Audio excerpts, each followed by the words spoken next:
अस्सलाम वालेकुम। उम्मीद करता हूँ आप सब खैरियत से होंगे एंड आज आप सबके लिए बड़ी खुशखबरी है एंड स्पेशली बहुत सारे कैंडिडेट हमसे ये सवाल कर रहे थे कि सर पाकिस्तान एयरफोर्स में कब जॉब अनाउंस की जाएगी। आज पाकिस्तान एयरफोर्स में काफ़ी ज़्यादा गवर्नमेंट ऑफ पाकिस्तान की तरफ से शानदार नौकरियों का ऐलान किए गए हैं, जिसमें अगर आपकी तालीम मैट्रिक है आप अप्लाई कर सकते हैं, आपकी तालीम इंटरमीडिएट है आप इसमें अप्लाई कर सकते हैं और आपकी तालीम मास्टर है, ग्रेजुएशन है, एमफिल है, तो आप सबके लिए शानदार नौकरियों का ऐलान किया गया है इसमें। ठीक है, टेंशन नहीं लेनी, ये वीडियो में हमने सारी डिटेल कवर की है, एक एक स्टेप को हमने समझाया है।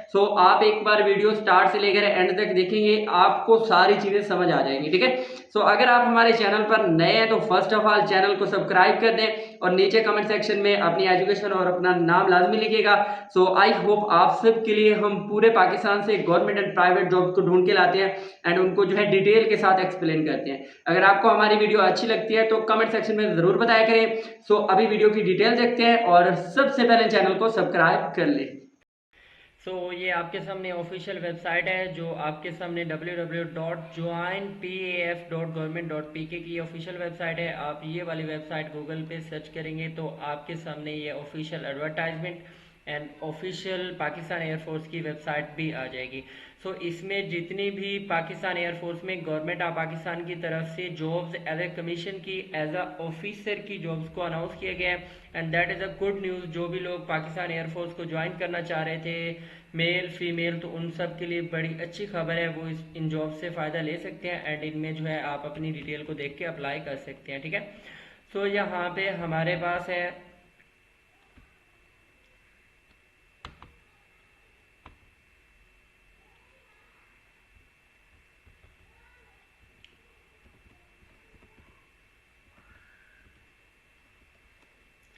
यहाँ पे ये ऑफिशियल एडवर्टाइजमेंट है जिसको हम step by step complete explain करने वाले हैं कि किस किस जॉब के लिए क्या एजुकेशन रिक्वायरमेंट है एंड आपकी एज क्या होनी चाहिए, आप मैरिड होने चाहिए या अनमैरिड होने चाहिए, सारी डिटेल आज हम जो है इसमें एक्सप्लेन करने वाले हैं। यहाँ पे यू कैन सी दैट के एज कमीशन ऑफिसर की यहाँ पे जॉब्स अवेलेबल हैं एंड यहाँ पे ये है कि आपका टोटली ऑनलाइन अप्लाई होगा और ऑनलाइन अप्लाई 22 जुलाई से शुरू है और 3 अगस्त तक जो है इसकी लास्ट डेट है। ठीक है, आपने 3 अगस्त से पहले इसमें लाजमी अप्लाई करना है। अप्लाई का मेथड भी टोटली आपके साथ शेयर किया जाएगा। यहाँ पे पहली सीट जो अनाउंस की गई है यहाँ पे वो है 162 जनरल ड्यूटी पायलट कोर्स की ये सीटें अनाउंस की गई हैं, जिनको सिंपल अल्फाज में आप लोग जीडी पायलट भी बोलते हैं। ये पाकिस्तान एयरफोर्स में पायलट की सीटें अनाउंस की गई हैं। एज लिमिट आपकी 16 से लेकर 22 साल के दरमियान होनी चाहिए और नेशनैलिटी भाई आप मेल हैं चाहे फीमेल है तो आप पाकिस्तान से होने चाहिए। ठीक है, और दूसरी बात यह है कि आप अनमैरिड होने चाहिए, गैर शादीशुदा होने चाहिए, हाइट आपकी 5 फुट 4 इंच होनी चाहिए। अगर आपकी हाइट 5 फुट 4 इंच से थोड़ी सी भी कम है तो आप कोशिश करें कि उसको एक्सरसाइज करें एंड पूरा करें, क्योंकि आप इसके अलावा एलिजिबल नहीं है। यहाँ पे विजन ये जो आपकी आई साइड होती है तो ये 6/6 होनी चाहिए, क्योंकि आप पायलट में जो है अप्लाई करें तो आपकी आइज का कोई मसला नहीं होना चाहिए। फिर यहाँ पे क्वालिफिकेशन की बात करते हैं। एजुकेशन जो है वो आपकी जितने भी कैंडिडेट वो इसमें अप्लाई करें तो उसका 65% आपकी जो है एजुकेशन में मार्क्स होने चाहिए, या फिर आपकी एफएससी प्री इंजीनियरिंग वाले भी अप्लाई कर सकते हैं, एफएससी फिजिक्स एंड मैथमेटिक वाले भी अप्लाई कर सकते हैं, उसका भी कोई इश्यू नहीं है। यह थर्ड स्टेप ये है कि आपका अगर ये 3 टाइप की डिग्री है, एक हमारे पास है एफएससी प्री मेडिकल, एक हमारे पास जो है एफएससी कंप्यूटर साइंस, या फिर सिंपल अल्फाज में अगर हम कहें कि जो भी इंटरमीडिएट साइंस के साथ जिन लोगों ने भी की हुई है तो वो इसमें अप्लाई कर सकते हैं। या फिर अगर आपके पास जो है 2 साल यहाँ पे डिप्लोमा है, डिप्लोमा एसोसिएट इंजीनियरिंग DAE भी इसको कहते हैं। ठीक है, अगर आपने वो किसी भी फील्ड में किया हुआ है, ये इलेक्ट्रॉनिकल में होता है, मैकेनिकल में होता है और instrument of the process control, ये डिफरेंट टाइप के डिप्लोमा होता है। तो अगर उनमें है तो यू कैन अप्लाई। और ये जो है आपका ट्रेनिंग पीरियड आपका 4 साल का, यहाँ पे एज अ जीडी पायलट में ट्रेनिंग पीरियड भी 4 साल का होगा।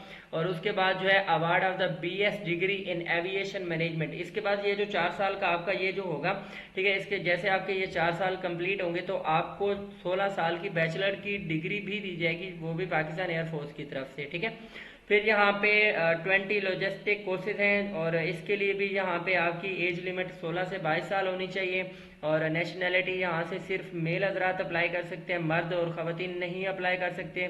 अनमेरिड होना चाहिए, 5 फुट 4 इंच आपकी जो है हाइट होनी चाहिए। क्वालिफिकेशन आपकी जो है ये भी आपकी इंटरमीडिएट होनी चाहिए, साइंस के साथ एफएससी प्री मेडिकल है, कंप्यूटर साइंस है या फिर आपकी मैथमेटिक्स में है, जो भी है डज नॉट मैटर, बट आपकी ये सारी चीज़ें जो है आपके साथ होनी चाहिए। ठीक है, फिर हम नेक्स्ट कोर्स की बात करते हैं, क्योंकि डिफरेंट जॉब्स हैं जो कि आज हम कंप्लीट डिटेल के साथ इन पे बात करने वाले हैं। And that is a good कि बहुत सारी जॉब जो है आपको पाकिस्तान एयरफोर्स की तरफ से साल में एक ही बार अनाउंस की जाती है, एंड वो जो है यही टाइम है आपके लिए एक अच्छी जॉब लेने का, अगर आप वाकई चाह रहे हैं कि पाकिस्तान एयरफोर्स में आप जो है एज अ ज्वाइन करें। यहाँ पे फिर एरोनॉटिकल इंजीनियरिंग कोर्सेज यहाँ पे अनाउंस किए गए हैं, इसके लिए भी 16 से 22 साल जितने भी कैंडिडेट हैं वो अप्लाई कर सकते हैं। मेल और फीमेल इसमें भी दोनों अप्लाई कर सकते हैं। शादीशुदा नहीं होने चाहिए, 5 फुट 4 इंच होने चाहिए। और फिर यहाँ पे फीमेल की हाइट 4 फीट 10 इंच होनी चाहिए, तो आप अप्लाई कर सकते हैं। ये जो छोटे कद की औरतें होती हैं उनको काफ़ी मसला होता है, तो उनके लिए भी अब मसला ख़त्म है। 4 फुट तक जो है यहाँ पे वो भी अप्लाई कर सकते हैं। इस पर भी सेम एजुकेशन है जो कि हमने अभी बाकी जॉब्स में कहा है कि एफएससी हो या फिर कंप्यूटर में, इसके अलावा जो है आपका डिप्लोमा हो, तो दैट्स अ गुड, आप इसमें अप्लाई कर सकते हैं। फिर यहाँ पे हमारे पास शॉर्ट सर्विस कमीशन की जॉब्स हैं और इसके लिए सिंपली अल्फाज में हम ये कह सकते हैं कि इसके लिए एजुकेशन ज़्यादा होती है। तो यहाँ पे 138 एजुकेशन ब्रांच है और यहाँ पे जो है आपकी एज 20 से लेकर 29 साल के दरमियान जितने भी कैंडिडेट हैं वो इसमें अप्लाई कर सकते हैं। मेल और फीमेल दोनों इसमें अप्लाई कर सकते हैं। और मार्शल स्टेटस मैरिड अनमेरिड दोनों होना चाहिए। हाइट 5 फुट 4 इंच आपकी मस्ट है और हाइट फीमेल के लिए 4 फुट 10 इंच। अब ये जितनी भी ग्रेजुएट हैं या बैचलर डिग्री फीमेल्स हैं, ठीक है, उनके लिए ये वाकया बहुत अच्छा चांस है, क्योंकि उनकी एक तो मसला होता है कि उनकी हाइट कम होती है, फिर 16 पढ़ लेते हैं या फिर आगे मास्टर की होती है, उनके लिए कोई जॉब का ऑप्शन नहीं मिल रहा होता, तो फिर उनके लिए ये बहुत अच्छा चांस है। ठीक है, तो इसके अलावा जो है क्वालिफिकेशन आपकी एमएस होनी चाहिए, एमफिल होनी चाहिए, मैथमेटिक्स में, साइकोलॉजी में होनी चाहिए एमफिल या एमएससी में, एजुकेशन में होनी चाहिए, पाक स्टडी में होना चाहिए, इंग्लिश में होना चाहिए, ठीक है, कंप्यूटर साइंस में होनी चाहिए, मैनेजमेंट साइंसेज में होनी चाहिए। ये वाले सब्जेक्ट हैं यहाँ पे अगर आपका मास्टर है या फिर एमफिल किया हुआ है तो देन यू कैन अप्लाई, आप जो है एज अ शॉर्ट कमीशन के लिए अप्लाई कर सकते हैं। फिर यहाँ पे हम बात करते हैं सिलेक्शन प्रोसीजर को हम एंड पे देखेंगे, ये वाली जितनी भी साइड है ना ये हम एंड पे देखेंगे। ठीक है, फिर हम यहाँ पे नेक्स्ट जॉब जो है हमारे पास यहाँ पे अनाउंस की गई है वो है एयर डिफेंस कोर्स की, जहाँ पे जो है जॉब अनाउंस की गई है। इसके लिए भी 16 से लेकर 22 साल के दरमियान आपकी एज होनी चाहिए। एंड देन यहाँ पे सिर्फ मर्द हजरात अप्लाई कर सकते हैं, औरतों की कोई ज़रूरत नहीं है। मार्शल स्टेटस आपका अनमैरिड होना चाहिए एंड हाइट आपकी 5 फुट 4 इंच आपकी जो है यहाँ पे एक हाइट होनी चाहिए। ठीक है, नेक्स्ट हम यहाँ पे बात करते हैं जो भी सारी चीज़ें हैं। 65% आपकी जो है मार्किंग परसेंटेज होनी चाहिए। इसमें भी वही एजुकेशन है जो कि हमने लास्ट टाइम डिस्कस की। एफएससी होनी चाहिए कंप्लीट या फिर आपका डीएई होना चाहिए। एफएससी डज नॉट मैटर, आपका कंप्यूटर में है, मेडिकल में है या फिर मैथमेटिक्स में है, आप फिर भी इसमें अप्लाई कर सकते हैं। फिर यहाँ पे इंजीनियरिंग ब्रांच में यहाँ पे सीटें अनाउंस की गई। इसके लिए भी आपकी 20 से लेकर 26 साल के दरमियान एज होनी चाहिए। नेशनैलिटी आपकी पाकिस्तानी होनी चाहिए। इसमें भी सिर्फ मर्द हजरात अप्लाई कर सकते हैं इंजीनियरिंग ब्रांच वाले में। ठीक है, मैं साथ साथ सारी चीज़ें क्लियर कर रहा हूँ कि किस जॉब में मर्द हजरात अप्लाई कर सकते हैं, किस में दोनों अप्लाई कर सकते हैं। ठीक है, जहाँ पे फीमेल भी अप्लाई करें वो भी सारी डिटेल जो है आपको प्रॉपरली हम बता रहे हैं। फिर यहाँ पे रैंक आपका जो है फ्लाइंग ऑफिसर का रैंक होगा और यहाँ पे आपका बीई केमिकल इंजीनियरिंग वाली साइड पे होना चाहिए या फिर इक्विवेलेंट साइड पे प्रेफरेंस उन लोगों को दिया जाएगा जिन लोगों ने एमएस कंप्लीट किया होगा, वो भी केमिकल इंजीनियरिंग में या इसके बराबर आपकी तालीम है तो वहाँ पे। ठीक है, और इसके अलावा यहाँ पे हमारे पास जो जॉब अनाउंस की गई है वो है अकाउंट ब्रांच की और इसके लिए एज लिमिट आपकी 20 से लेकर 26 साल के दरमियान होनी चाहिए। नेशनैलिटी आपकी मेल सिटीजन ऑफ पाकिस्तान होने चाहिए। मार्शल स्टेटस मैरिड अनमैरिड, शादीशुदा हो ना हो कोई फ़र्क नहीं पड़ता। ठीक है, हाइट आपकी 5 फुट 4 इंच होनी चाहिए और इसके अलावा क्वालिफिकेशन जो है आपकी बीकॉम 4 साल होना चाहिए। बीबीए आपका होना चाहिए। बीएस कॉमर्स वाले भी अप्लाई कर सकते हैं, बीएस अकाउंटिंग वाले भी अप्लाई कर सकते हैं, बीएस फाइनेंस वाले भी अप्लाई कर सकते हैं, या फिर इस तरह की फील्ड के रिलेटेड अगर आपकी डिग्री है तो आप इनमें अप्लाई कर सकते हैं। ठीक है, इसके अलावा हमारे पास यहाँ पे एडमिन स्पेशल ड्यूटीज कोर्स हैं और यहाँ पे एज 16 से लेकर 22 साल के दरमियान आपकी होनी चाहिए। नेशनैलिटी मेल सिटीजन पाकिस्तान है और मार्शल स्टेटस क्या है, अनमैरिड है और हाइट आपकी 5 फुट 4 इंच यहाँ पे होनी चाहिए। ये आपकी ऑलमोस्ट 163 सेंटीमीटर बन रही है, दैट इज जो है आपको कंप्लीट है। और इसमें भी मेल अप्लाई कर सकते हैं, फीमेल नहीं अप्लाई कर सकते, ठीक है। और इसमें जो है कैंडिडेट जो जितने भी हैं उनकी वही एजुकेशन है जो कि मैंने ऑलरेडी आपको बताई है, एफएससी होनी चाहिए कंप्लीट या फिर आपके पास डिप्लोमा होना चाहिए। ये भी जो है आपका 4 साल का डिप्लोमा होगा, उसके बाद आपको डिग्री दी जाएगी एविएशन डिपार्टमेंट की तरफ से, पाकिस्तान एयरफोर्स की तरफ से। फिर 138 आईटी ब्रांच की तरफ से जॉब यहाँ पे अनाउंस की गई हैं और ये एज आपकी 20 से लेकर 26 साल के दरमियान होनी चाहिए। नेशनैलिटी जो है पाकिस्तान हो, लेकिन मर्द हजरात अप्लाई कर सकते हैं। मार्शल स्टेटस भाई मैरिड अनमैरिड कोई फर्क नहीं पड़ता। हाइट जो है 5 फुट 4 इंच लाजमी होनी चाहिए। फ्लाइंग ऑफिसर की यहाँ पे भी आपकी ड्यूटी होगी, ठीक है। और इसके लिए बीएस या एमएस आपका कंप्यूटर साइंस में हो या फिर आईटी में हो या फिर आपका सॉफ्टवेयर इंजीनियरिंग में हो। इसके अलावा साइबर सिक्योरिटी में आपका बीएस 16 साल तालीम होनी चाहिए। जियो इन्फो में 16 साल तालीम होनी चाहिए। इसके अलावा हम बात करते हैं कि आपका बीएस होना चाहिए कंप्यूटर एंड इन्फो में होना चाहिए, या बीएससी या बीएस जो है आपका हॉर्न्स में होना चाहिए, साइंस में होना चाहिए। क्लाउड कंप्यूटिंग में है तो बहुत अच्छी बात है। बिग डेटा साइंस में, डेटा एनालिटिक्स में, हाई अदर इक्विवेलेंट, ये सारी चीज़ों में अगर ये वाली जो डिटेल लिखी हुई है यहाँ पे जितने भी सब्जेक्ट हैं, अगर आपका यहाँ पे जो है 16 साल तालीम है और 16 साल तालीम में भी आपका 65% यहाँ पे मार्क्स होने चाहिए उनमें। अगर नीचे है तो बेटा कोई नहीं अप्लाई हो सकता, लेकिन यहाँ पे सीजीपी आपकी 2.7 से ऊपर होनी चाहिए, नीचे वाले भी अप्लाई नहीं कर सकते। यहाँ पे जो आपका ट्रेनिंग पीरियड है 24 जो है वीक्स का होगा एंड ये राउंड अबाउट जितने भी मंथ बनते हैं खुद काउंट कर लीजिएगा, ठीक है। और ये हमारे पास है। इसके अलावा यहाँ पे हम बात करते हैं कि ये जो फ्यूचर प्रोस्पेक्टस है, मतलब ये है कि अगर आप इन जॉब्स में अप्लाई करते हैं एंड आपकी सिलेक्शन हो जाती है तो व्हाट आर द जो है एडवांटेजेस कि आपको यहाँ पे दिए जाएंगे। एक तो पहली बात ये है कि आपको अच्छी खासी सैलरी दी जाएगी जो कि मार्केट के कम्पिटिटिव होगी। इसके अलावा आपकी training and posting in different cities में होगी, पाकिस्तान के मुख्तलिफ शहरों में होगी। हो सकता है आपको जो है पाकिस्तान से बाहर भी आपको काम करने का मौका मिल सकता है and that is a very good thing कि आप जो है डिफरेंट सिटीज़ को एक्सप्लोर करेंगे, वहाँ पे जाके काम करेंगे। फिर इंटरनेशनली रिकॉग्नाइज कोर्स, अच्छा ये जो कोर्सेज आपको कराए जाएंगे, जितनी भी ट्रेनिंग कराई जाएंगी ये इंटरनेशनल लेवल पे हो रही है तो ये सारी आपको प्रोवाइड की जाएंगी। इसके अलावा फ्री मेडिकल ट्रीटमेंट होगा। सेल्फ एंड फैमिली, आपको कुछ होता है तो आपका भी फ्री मेडिकल है, अगर आपकी फैमिली को कुछ होता है तो आपकी फैमिली का भी कंप्लीट मेडिकल फ्री होगा, ठीक है, सीएमएच हॉस्पिटल में। And free accommodation and 50% Viber in a fair by train. अच्छा ये है कि जब आप ट्रेन का सफर करते हैं या फिर आप ट्रैवल करते हैं बाय एयर, मतलब आप हज पे जा रहे हैं, आपकी फैमिली में से कोई मक्का मदीना जा रहे हैं या कहीं पे भी किसी भी मुल्क पे जा रहे हैं तो वहाँ पे आपको 50% किराया भी कम देना पड़ेगा, आपकी टिकट के भी 50% जो है कम पैसे होंगे। And membership of the air force officer housing scheme, अच्छा ऐसा है कि आप जब जो भी लोग एयरफोर्स में होते हैं तो वहाँ पे आपको पता है कि कैंट में डिफरेंट हाउसेज होते हैं, तो वहाँ पे भी आपको मेंबरशिप मिल जाएगी और कैंट में आपको एक अच्छा खासा घर भी मिल जाएगा जो कि उसका जो है आपकी सैलरी से चीज़ें काटी जाएंगी।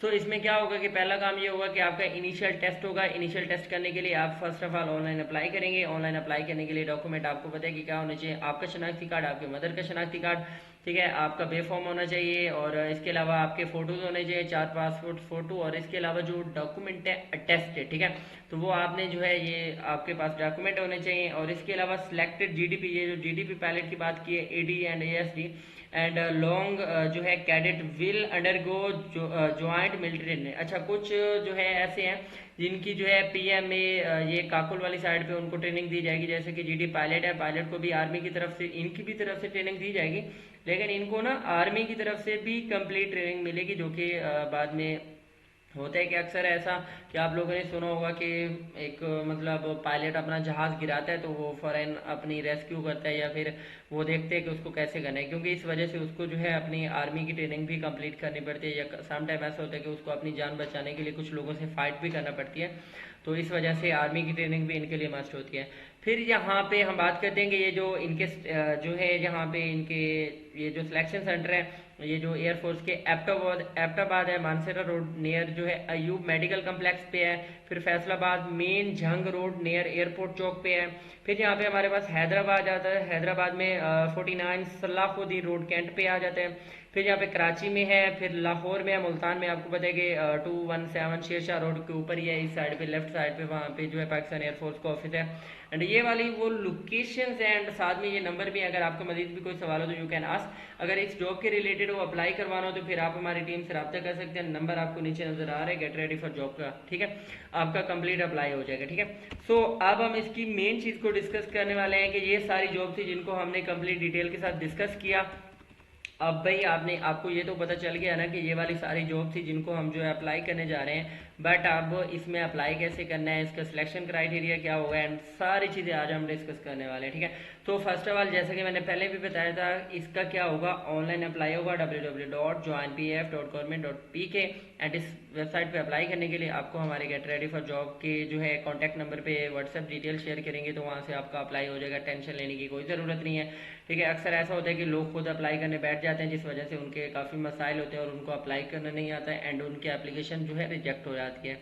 इसके अलावा जो है इंटेलिजेंस टेस्ट होगा, भाई आपका सीधा बात है, जैसे आपका अप्लाई होगा तो इनका इंटेलिजेंस टेस्ट होगा। इसके लिए जीडी पायलट का, एडी का, एएसडी का एंड लॉन्ग कोर्सेज जितने भी लोग हैं उनका इंग्लिश एंड फिजिक्स का टेस्ट होगा। सीएई वालों का जो है इंग्लिश, फिजिक्स एंड मैथ का होगा। एंड 138 जो हमने सीएससी का जो ऊपर कोर्स देखा था, ये भी एक टाइप की जॉब थी, तो उसके लिए academic test in relevant subject, जिस सब्जेक्ट में आपकी जो डिग्री होगी उसके अकॉर्डिंग जो है आपका एकेडमिक टेस्ट किया जाएगा, ठीक है। इसके अलावा जो है आपकी रनिंग वगैरह, पुशअप वगैरह, सीटअप वगैरह, चीनअप वगैरह, ये भी सारी चीज़ें होंगी। तो भाई आपकी रनिंग 1 किलोमीटर आपकी रनिंग होगी, ठीक है, वो भी आपने 8 मिनट में कंप्लीट करनी होगी, और 12 मिनट में, यानी कि मेल हजरात जो हैं वो 8 मिनट में कंप्लीट कर सकते हैं, जो फीमेल हजरात हैं वो 12 मिनट में जो है कंप्लीट कर सकते हैं, ठीक है। और फिर आपने पुशअप कितने करने होंगे, 10 पुशअप करने होंगे 2 मिनट में मेल हजरात के लिए जो मर्द हैं, और जो लड़कियां हैं उन्होंने 3 पुशअप करने होंगे 2 मिनट में, ठीक है, ज्यादती है हमारे साथ। फिर सीटअप की बात करें तो सीटअप में ये जो होता है ये 10 लड़कों ने करने होंगे 2 मिनट में, और 5 लड़कियों ने करने होंगे 2 मिनट में। फिर चेनअप्स की बात है तो यहाँ पे भी चेनअप्स ये जो होता है, मतलब वो नीचे हाथ रख के जो सीना ज़मीन के साथ लगाते हैं, वहाँ पे 2 आपको करने हैं मर्द को, और फिर 1 औरतों को करना है, और ये हैंगिंग फॉर 15 सेकंड है। इसका ये होता है कि आपको फिर 15 सेकंड के लिए आपको लटकना भी होगा, वो जो ऊपर होता है, मतलब किसी भी ऊपर चीज़ को लटक के आप, हम ऊपर नीचे होते हैं उसको हम बोल रहे होते हैं, ठीक है। फिर हम यहाँ पे बात करते हैं, ये जितने भी कैंडिडेट होंगे, ये सिलेक्शन प्रोसीजर हम डिस्कस कर रहे हैं, तो only short listed candidate would be accord for ISSB. अब क्या होगा कि ये इसमें जब आप अप्लाई करेंगे, अप्लाई करने के बाद आपका टेस्ट होगा, टेस्ट होने के बाद आपका मेडिकल होगा, ठीक है। मेडिकल जब ये फिजिकल जब आप पास कर लेते हैं, फिर आपका यहाँ पे लिखा हुआ है कि इनिशियल मेडिकल होगा। जब मेडिकल आप पास करते हैं ना, फिर 1 महीने के अंदर अंदर आपको आईएसएसबी से एक कॉल आता है या लेटर आता है, एंड वहाँ पे आपके फाइनल इंटरव्यू और टेस्ट होते हैं। अगर आप वो क्वालिफाई कर देते हैं तो फिर आपकी जॉब पक्की है, एंड समझो कि आपके खानदान की तो भाई उनको कोई सोने की देग मिल गई है। क्योंकि ऐसा है कि ये पाकिस्तान एयरफोर्स में जॉब लगने की देर है, आपको घर भी फ्री में मिलेगा, सब कुछ फ्री में है, मेडिकल कुछ भी नहीं है, आपके बच्चों की पढ़ाई भी फ्री है, सब कुछ ओके है, ठीक है। तो इसके अलावा जो है test and interview by ISB के जो टेस्ट एंड इंटरव्यू होंगे, ये कोहाट में हो सकते हैं, गुजरावाला में हो सकते हैं, मलीर में हो सकते हैं, क्वेटा में हो सकते हैं। ये 4 सेंटर हैं जहाँ पे आपका टेस्ट हो सकता है। अब ये पहले नहीं पता होता, ये जब कॉल आती है तो तभी वहाँ पे मेंशन होता है कि आपका टेस्ट कहाँ पे है। Final medical examination eight CMB Lahore. अच्छा, ये जो आईएसबी से क्लियर होके आएंगे, ठीक है, वहाँ पे जो इंटरव्यू टेस्ट होंगे 3 से 4 दिन का वहाँ पे होता है, क्योंकि मैंने खुद वहाँ पे ये टेस्ट किया हुआ है आईएसबी का, ठीक है। वहाँ पे आपके इंटरव्यूज भी होते हैं, एंड लास्ट डे आपका इंटरव्यू होगा, एंड मेरे ख्याल में 24 घंटे की या फिर 48 घंटे के अंदर आपको पता चल जाएगा कि आप रिकमेंडेड हैं या फिर नॉट रिकमेंडेड है। अगर आप जो है रिकमेंड हो जाते हैं तो फिर आप क्या होगा कि आपका फाइनल मेडिकल होगा, वो भी CMB लाहौर में। इसके अलावा जो है फ्लाइंग एप्टीट्यूड टेस्ट आपका होगा GDP, ये जो पायलट लोग हैं उनका, ये होगा SC रावलपिंडी या फिर कराची में, इनका जो है फ्लाइंग टेस्ट भी होगा। और आप यहाँ तक टेंशन ना लें, मतलब अगर आप यहाँ तक पहुँच जाए, आईएसबी ने रेकमेंड कर दिया, तो समझो आपकी जॉब पक्की है। ये जो नीचे वाली चीज़ें हैं, ये आपका बाद में जो क्राइटेरिया जो उसके हैं, तो आपने ज़्यादा परेशान नहीं होना, ऐसे समझो कि आप सिलेक्ट हो चुके हैं, ठीक है। इसके अलावा फाइनल इंटरव्यू जो है आपका AHQ selection board of CSE का कैंडिडेट ओनली, ये सिर्फ CSE की जो जॉब थी उनका होगा, बाकी लोगों का नहीं होगा, ठीक है। फिर हम यहाँ पे बात करते हैं कि final selection by air headquarter in order of merit. तो मेरिट लिस्ट बनेगी, उसके बाद फाइनल सिलेक्शन का आप एक मेरिट लिस्ट बन जाएगी। ठीक है, ये सारा सिलेक्शन का प्रोसीजर था जो कि मैंने आई होप कि बहुत कंप्लीट डिटेल के साथ आपको समझा दिया एंड आपको एक एक चीज़ समझ आ गई होगी। यहाँ पे हम बात करते हैं कि नोट्स यहाँ पे उन्होंने कुछ ज़रूरी हिदायत भी बताई हुई है बच्चों के लिए। तो भाई सीधी सी बात है कि वो कहते हैं कि appearing candidate also eligible to apply provide they have obtain. भाई 70%, 65 इन्होंने बताया हुआ है, 70% से ज़्यादा आपके होने चाहिए अगर आप चाह रहे हैं कि आपकी सिलेक्शन हो जाए, क्योंकि कम होंगे तो फिर आपके लिए मसला होगा शॉर्ट लिस्ट होने में। फिर जो है हम कैंडिडेट ए लेवल बैकग्राउंड है, ये जो ए लेवल करते हैं बीकन हाउस से पढ़ते हैं या फिर प्राइवेट ऑर्गेनाइजेशन से पढ़ते हैं जहाँ पे, तो उनका जो है तो उनको भी प्रेफर किया जाएगा, लेकिन उनकी एक सर्टिफिकेट होनी चाहिए IBCC की तरफ से जो है, उनको एक सर्टिफिकेट भी उनके पास होनी चाहिए। ठीक है, फिर candidate are required to get attestation of their education document from IBBC। ये उन लोगों के लिए जो बीकन हाउस से पढ़ते हैं या फिर जो है ए लेवल या ओ लेवल पढ़ते हैं, तो उनके लिए, आप लोगों के लिए नहीं। जिन्होंने गवर्नमेंट स्कूल से इंटरमीडिएट मैट्रिक किया हो तो उनके लिए मसला नहीं है। ठीक है, so the copy of the test IBCC document are to be submitted. ये सारे डॉक्यूमेंट कहाँ पे सबमिट करवाए जाएंगे? ये हेडक्वार्टर में आपने जमा करवाने, पेशावर 5 मार्च 2027 से पहले। बहुत लंबा टाइम है, छोड़ो इसको भी। ठीक है, आप पहले सेलेक्ट तो हो जाए। फिर हम यहाँ पे हम बात करते हैं कि इनेजिबिलिटी की कैंडिडेट। अच्छा, ये वो चीज़ है कि कौन से लोग इसमें अप्लाई नहीं कर सकते। ठीक है, सो भाई सीधी सी बात है, जो रिजेक्टेड है ISB की तरफ से, उनको रिजेक्ट कर दिया तो वो लोग इसमें अप्लाई नहीं कर सकते। ठीक है, ट्वाइस रिजेक्टेड, दो बार रिजेक्ट हो चुके हैं तो वो भी इसमें अप्लाई नहीं कर सकते। ठीक है, और ये वही बात है कि इंटरमीडिएट या ग्रेजुएशन बेस पे। ठीक है, तो इसके अलावा मतलब एक बार अगर आप रिजेक्टेड हैं तो फिर अप्लाई कर सकते हैं। अगर 2 बार ISB ने आपको रिजेक्ट किया, आपको जॉब नहीं मिली, तो फिर बेटा घर बैठे। ठीक है, और ग्रेजुएट इक्विवेलेंट है and once rejected by SU। अगर आपकी 16 साल तालीम एंड एक बार रिजेक्ट हो चुके हैं 16 साल बेस पे, तो फिर भी आप अप्लाई नहीं कर सकते। And one rejected by ISB for the intermediate graduation. अच्छा, या फिर ऐसा हुआ है कि आपने PMA में अप्लाई किया था 16 साल तालीम पे, या फिर आपने NHQ या, तो उसमें भी ISB ने आपको रिजेक्ट किया, तो फिर भी आप कर रहे हैं। ठीक है, twice screen out by the SSB। अब ऐसा है कि अगर आपने 2 बार ISB दे दी है तो फिर आप इसमें भी अप्लाई नहीं कर सकते। ठीक है, और टेस्टेड विद इन 4 मंथ।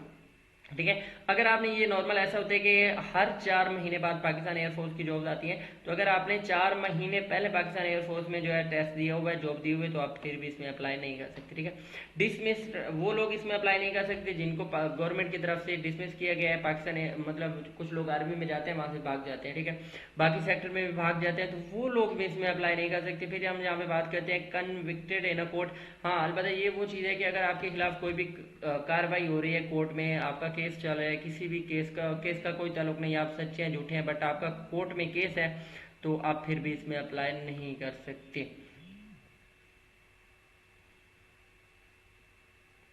फिर हम यहाँ पे बात करते हैं कि withdrawal from any bonded army. अगर आपने आर्मी, वो मैंने आपको ऑलरेडी चीज़ डिस्कस कर दी है। फिर यहाँ पे बात करते हैं कि टेम्परिंग ऑफ द एकेडमिक। अच्छा, ये टेम्परिंग का मतलब ये होता है कि अगर आपने कोई भी अपना डॉक्यूमेंट फेक दिया, मतलब झूठा डॉक्यूमेंट दिया, तो आप पे केस भी होगा एंड आपके एप्लीकेशन को भी रिजेक्ट कर दिया जाएगा। फिर आपको, अगर आपने कोई भी इन्फॉर्मेशन इनकम्प्लीट दी या फिर झूठी दी, उसके लिए भी आपकी एप्लीकेशन रिजेक्ट हो जाएगी।